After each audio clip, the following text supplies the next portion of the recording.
A can of beer is not glass. Is the last time I checked.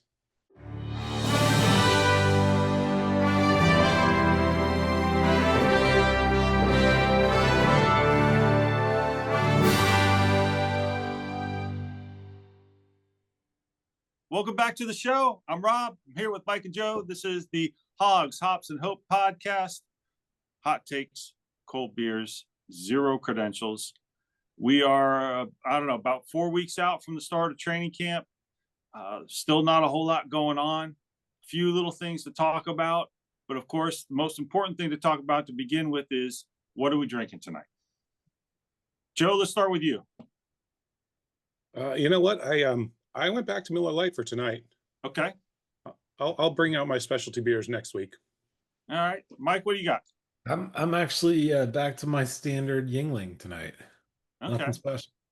All right. So I'm the one that went special tonight. I am drinking a Cali Squeeze Citrus Wheat Ale Blood Orange. Ooh. And this is from the Firestone Walker Brewing Company in Paso Robles, California. It's got a nice little tint to it. Oh, yeah. And you definitely taste the blood orange. It's kind of good. I don't know if I could drink a bunch of those in one sitting, but man, I got to tell you, on a hot summer day, that's going to taste, that tastes really good. So, yeah.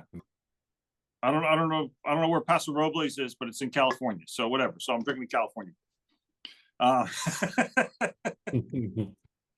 So, like you said, there's not a lot going on, except, the NBA draft is going on as we're recording this. So what do you guys think about the draft? Okay, well said. Yeah, I don't care. Now, I guess some of the I'll say big news. I think it's a very cool thing. The Washington Commanders named their draft room, because every team now has a draft room at their headquarters where they do the draft from. They named it for Bobby Beathard. Bobby Beathard was the Redskins GM from, I think, 78 to 80 something. I don't remember the exact date. But Bobby Beathard is the one responsible for bringing Joe Gibbs in as head coach.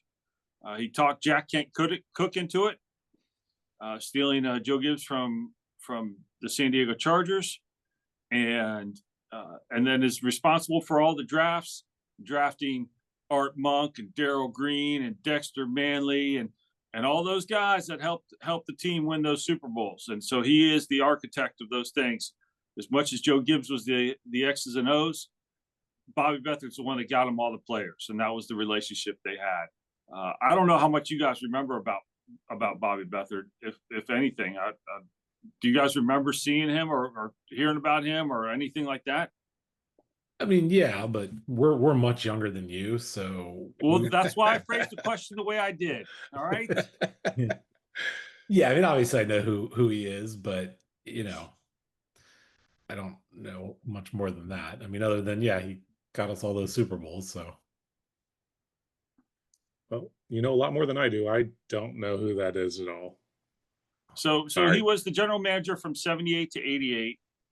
He is in the Hall of Fame now. But he was looking through it as a player. He was a off-season or practice squad player for the Washington Redskins in 1959 and for the San Diego Chargers in 1961. And then as a staff member, teams that he was related with, Kansas City Chiefs, he was a scout. The Falcons, he was a scout. Miami Dolphins, he was director of player personnel from 72 to 77. So that's back when they were in the Super Bowl a bunch. And then he was the GM for Washington from 78 to 88. And then the general manager of the San Diego Chargers from 1990 to 2000. So he's won a total of 4 Super Bowls. He's in the Redskins Ring of Fame, 90 greatest Washington Redskins. He's also in the Chargers Hall of Fame. And then, like I mentioned, the Pro Football Hall of Fame. So he was someone that was extremely well respected in the league, a little surfer mentality. But yeah, he was the guy that put it all together. He's the one that got the players for Gibbs to coach up. Okay. Yeah, like I said, Art Monk, Mark May, Russ Grimm, Dexter Manley, Charlie Brown, Darryl Green, Charles Mann, Gary Clark, And he's the one that, when they had to strike and they used replacement players, he's the one that put all that together and found those players so Washington could win those games and beat Dallas, who had their regular players playing, so they could go to the Super Bowl that year. So this is something that's, in my opinion, kind of long overdue, and I'm happy to see it. And congrats to Bobby, even though he passed away a couple of years ago. That's great. Cool. Pretty cool. The other little nugget that I saw the other day, who was it? Kevin Sheehan, who does a radio show and has a podcast and whatever else he does. I don't know. He says, and this is a quote, "I have it on a good authority that they, the Commanders, are going back to something resembling the old uniforms, sans the more recent Redskins logo. This would be as alt uniforms in 2025 and rolled out for 2026. And that the W on the helmet would stay." So we've talked about this a little bit in bits and pieces throughout different shows. We know the name's not going to change. Okay, great, whatever. We don't need to discuss that. But do we think that Harris and his group would maybe? I mean, do you think this will happen as an alt uniform? This is kind of standard nowadays. You have the third uniform. Sometimes teams have a fourth uniform for each season. You know, the throwback, as it were. And do you think the team would ever consider going back to the uniform that basically the three of us are wearing in some form? Like mine says Redskins, Mike, you says Washington, Joe, I think yours says Redskins. Yeah. You know, they're obviously not going to go back to something that says Redskins, but could they go back to like what Mike has with Washington? Do you think that's possible? Would you welcome seeing these jerseys back on the players? Mike, let's go to you first. Well, I mean, they could just put nothing here because, right? They don't have to have any. They don't have to have a name here at all. They don't have to, but it's pretty standard nowadays on the uniforms to have something across here, whether it's team name or the city name. Yeah, I don't like the uniforms they have now, so I'm good with change. I don't feel strongly that they need to go back to what they had, you know, in the past. I mean, I'm okay with trying to modernize uniforms or change them, like just don't make them ugly, and you know, right. Don't love what they have right now. So I'm open to change, and if it's, you know, yeah, I guess it'd be good if they do look something like those old uniforms, but if not, I don't know that I feel strongly. Probably not as strongly as you guys do. Joe? Well, I mean, the only thing I really dislike about the new uniform is how large the name Commanders is across the chest. If you made it kind of small like we have on our current one, I mean, like the color seems fine to me. The gold font is I don't know. I mean, it doesn't seem like it's that far gone. The burgundy jersey, the white one's a real abomination, disaster. Yeah. Yeah, we're all in agreement on that one. Yeah. But I mean, like, I don't know. It seems like it's pretty standard. Like it's burgundy. It has gold numbers instead of white numbers. It has, you know, a couple of stripes on the side. The burgundy is a slightly different color than the old school one. I mean, I don't think it's that far off. I think some little tweaks here and there would make it better. Right.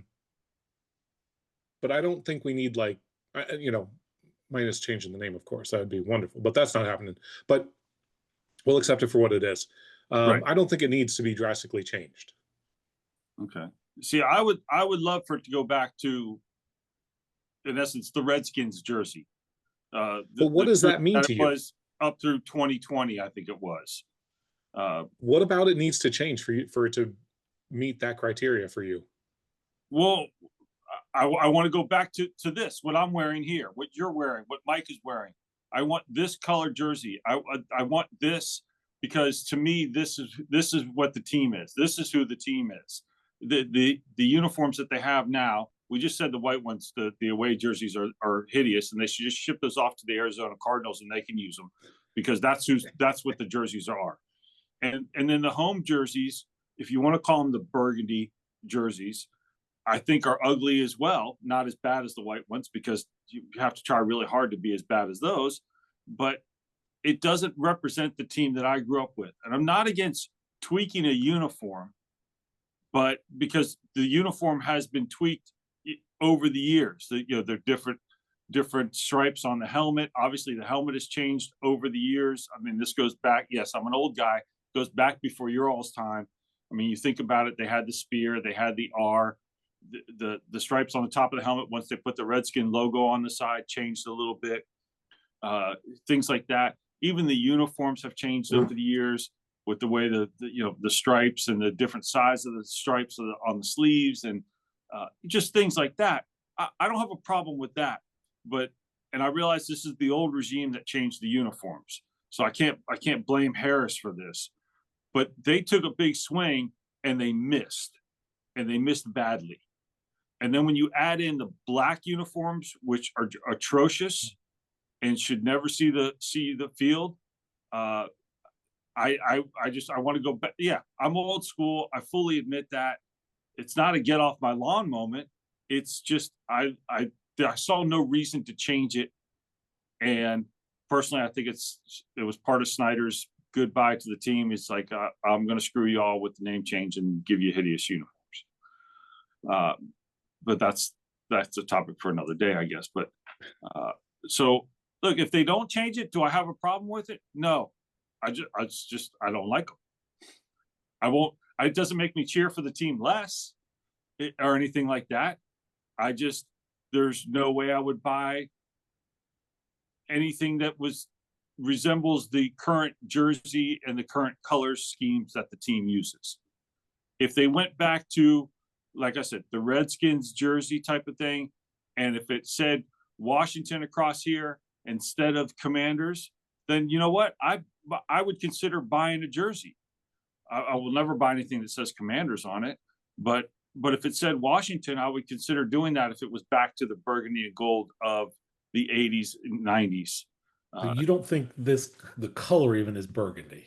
You're even that burgundy color you have a problem with that they have right now? I do. I have a problem with the color. I don't know whether or not it's burgundy or not, because there was a lot of discussion and people were posting that the color scheme numbers of what it is, and what is that is defined by whoever creates the color scheme numbers. So is it maroon or burgundy? Do I think no, because it's not the burgundy I know. I mean, if you say what color is blue, well, blue comes in many different shades, right?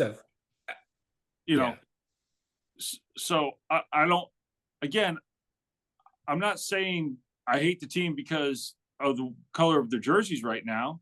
I don't like them, and I think they're ugly, and I've said that since day one, since they changed it. That won't change, and as the media love to say when all this happened with the name change and the jersey changes, like, oh, winning changes everything. Once the team starts winning, no one will care what the jerseys look like, and no one will care what the name sounds like. You know what? That was wrong, because, and it's not just me, it's even people in the media who are saying they have the worst team name.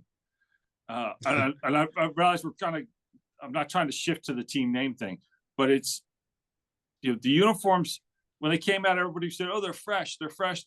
And all the players were like, yeah, they're great. Well, of course the players are going to say that. They're being paid by the team. What would you expect a current player of the team to say?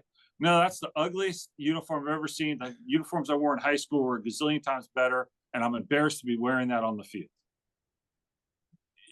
It's not going to happen. Of course, everybody said they loved it. They're getting paid to. So I don't need the uniform to change. I want it to change. And maybe that's part of that is because I wouldn't mind buying something new again from the team. Whatever it is, jersey, a T-shirt, whatever. But I don't like the color of the uniforms. I think they're ugly, and that's that. Okay. And then they say the W would stay on the helmet. I still think they need to redo that as well. It's having the W is better than when they had the numbers on the side of the helmet, but in my opinion, anyway, I just think they need to come up with a different W. I think the W's doesn't work, but so anything else on the uniforms or possible uniform? I don't want to say change, but as a having the, I'll say the uniform from the 90s and the early 2000s as a throwback. And it's amazing that the early 2000s would be a throwback jersey, but for that, have be a throwback jersey for this season. Anything you want to close on with on that subject? No, Nope. No. All right. you covered it. I mean, I hate to spend too much time talking about rumors anyway, because we can keep talking about it and then nothing happens. So whatever. Okay. So then we'll switch to something that isn't a rumor, and this involves the stadium.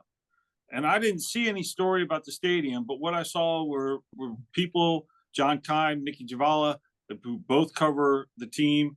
John covers for ESPN, Nikki for Washington Post, posted a statement from the team. And this is what she say. This is Nikki just said this is a statement from the Commander's spokesperson. She didn't put any context to it or anything, but this is the statement. I'll go ahead and read it. The Washington Commanders are committed to working with the council, the DC City Council, around the clock to keep this project on schedule and deliver a world-class stadium for the district by 2030. This is about more than just a stadium. It's an investment in families, local workers, and long-term economic opportunity that will transform this community, district, and the region. Any substantial delays will jeopardize DC's ability to attract premier concerts, global talent, and marquee events, including the 2031 FIFA Women's World Cup. Most importantly, it will slow new jobs at a time when the district needs them the most. We are hopeful the council will continue to work in an expedited way to approve this deal and deliver a significant win for the people of DC. So we know that when the stadium deal was announced, that the DC council still had to vote on it. And everyone was pretty certain that it would pass. There are a couple of council members who have said they will not vote for it, regardless of what the deal is.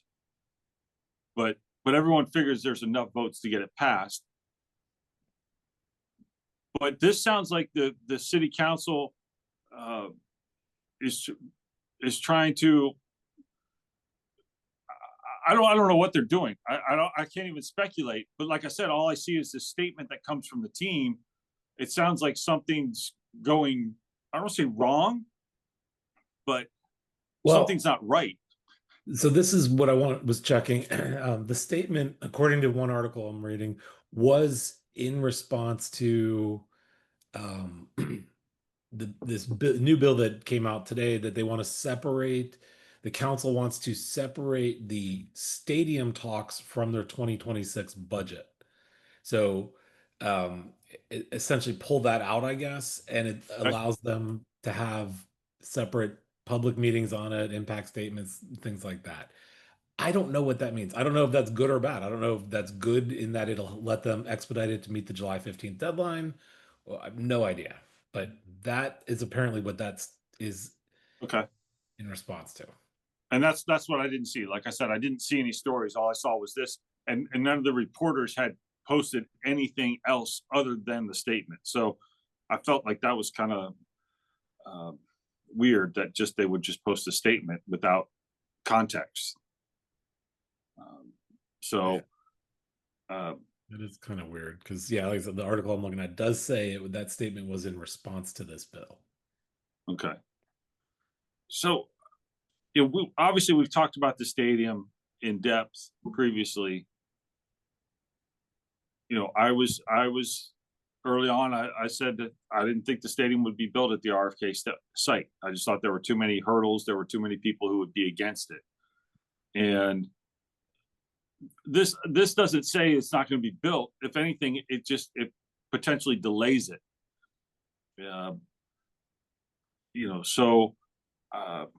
I can sit here and say for the next 5 years, it's not going to be built until it's actually built because they're not expecting to have it done until 2030. But uh, I don't even know if it's an issue. I just thought it was interesting that that I saw this statement. Not knowing context. I mean, Mike, thanks for doing the research on that. So I don't know. I mean, You kind of reading into it now, it feels like I don't think this changes anything. My opinion. I think this okay? is kind of what we talked about. Like, there's a tight deadline. Council's got to do it. But it feels like so the looking here, they said separating out, like I said, is they can hold separate public hearings that are focused only on the stadium proposal, do an economic impact analysis. So it almost feels like this is the commanders because it's their statement starts out, this is more than just a stadium, and then investment families, blah, blah, blah. It just feels Right. like this is their statement to get the public on their side Okay. as it goes into potentially public hearings and stuff. Which I mean, I guess is a smart move by the team in a business sense. Yeah. So I don't think it means anything right now. I mean, I'm not as skeptical as you. I think once they start building, I maybe will believe that it's going to happen. Yeah, I guess So, that's yeah. Let's see something going on. Let's see them building digging the pit or whatever, or right. start seeing some walls go up or that type of thing. But until then, I'm going to remain somewhat skeptical that it will be built. I would expect nothing else from I think I'd be happy to start seeing some of the old RFK being taken down first. Like they haven't done anything to remove it yet. There's It that. does sound like it kind of felt like Washington was just saying, you know, stop messing around. You got July 15th. Let's make this deal, move forward, and keep doing it. And if maybe by July 15th, that seems to be the date. If it's not done, then maybe Washington will say, you know what, or excuse me, the commanders will say, you know what, let's see what Maryland and Virginia have, because we're not going to be waiting around for you guys to decide what to do. Well, and why I can agree with that statement. The team, I think, they've restricted themselves. They said this is where they want to be. I don't think they want to be anywhere else. The team's not going to Virginia. There's not going to be a stadium in Virginia. That's not going to happen. It was never going to happen. But the question then becomes is if something was to go sideways, their only real option is to build next to FedEx. And so, but the team doesn't want to do that. So I think the team's going to do whatever they have to make this happen in DC. I guess it's more of how long will it take for it to actually get started. Like you said, Joe, they got to tear down an old stadium first. And on that point, though, the demolition of the old stadium has started. well, I know they ripped out like all the seats and stuff like that, and yeah, so they've well, and yeah, I mean, the process started in January, and it was but I'm looking, they got the demolition plan is approved, but they've got to go through like remediation, I guess, asbestos remediation potential. I don't know, but so that process has started, and I think no matter what, it's just asbestos. the stadium was coming down no matter what. Like that had already been agreed to, regard Right. outside of this stadium deal, the new stadium. Right, but it has to be done. Like I can say I'm going to do this, but does that mean I'm doing it in 5 minutes or in 5 months or in a year? So I don't think it's going to take a year to tear down the stadium or anything like that. But actually, the thing I'm looking at says 18 to 22 months. Like I said, it will probably take up to 2 months or 2 years to do that. No. Yeah. Well, so I mean, look, they're going to be playing in FedEx for the next couple seasons anyway, regardless of what happens by July 15th and whatever happens between now and 2030. They're playing at FedEx Field or whatever it's called now. I should just call it Jack Kent Cooke Stadium in Raleigh, John, Maryland. So I'm not worried about it, and I think the team will probably sink some more money into that stadium just to keep it current, and avoid some broken pipes like they have in the past, and try and make the experience good for people who are still going to games. I should say to make it nice for all the visiting fans that come to the games in Washington to cheer on the opponents. So I'm sure Philly fans and the Giant fans will, Cowboy fans will appreciate that. Yeah. Maybe Philly fans, but the Giants and Cowboys are terrible. I don't see them bothering to travel. They'll go. Cowboy fans will go. It's not even so much traveling. There's fans there in the city. Yeah. I mean, it's the same way that, look, when Washington comes out to play the Chargers, there's going to be a good collection of Washington fans that will be at that game. It's not traveling. I mean, there'll be some people who travel, but it's going to be people like myself. There's going to be fans that are out here that have transplanted from the DC area. So that's what I mean by that. I don't expect a bunch of people to go from Dallas to go to Washington, although there will be some, the same way that there is that group of people that travels to all the Washington games, on all the road games. You see them at every game. You hear people talking about it all the time, and all I can sit back and say, well, it must be nice. But I don't know that I would want to go to 17 games every year anyway. So I like the comfort of my couch. Yeah. And my much cheaper beverages. That's right. All right. Well, that's all I had on my agenda. Do you all have anything you want to add? Anything extra? Anything you saw? Anything you want to talk about? Anything like that? No, nothing else for me. No. All right. Well, so we got, like I said, a couple weeks before training camp starts. Hopefully the team and the league will keep doing things so we have something to talk about between now and training camp. It's awfully nice of things to pop up on our radar right before we do a show.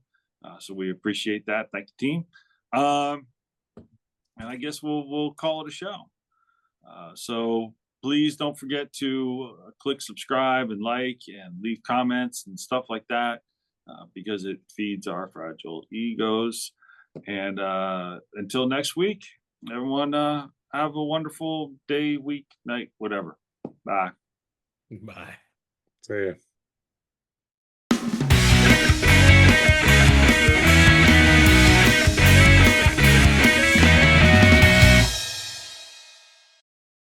I like the comfort of my couch.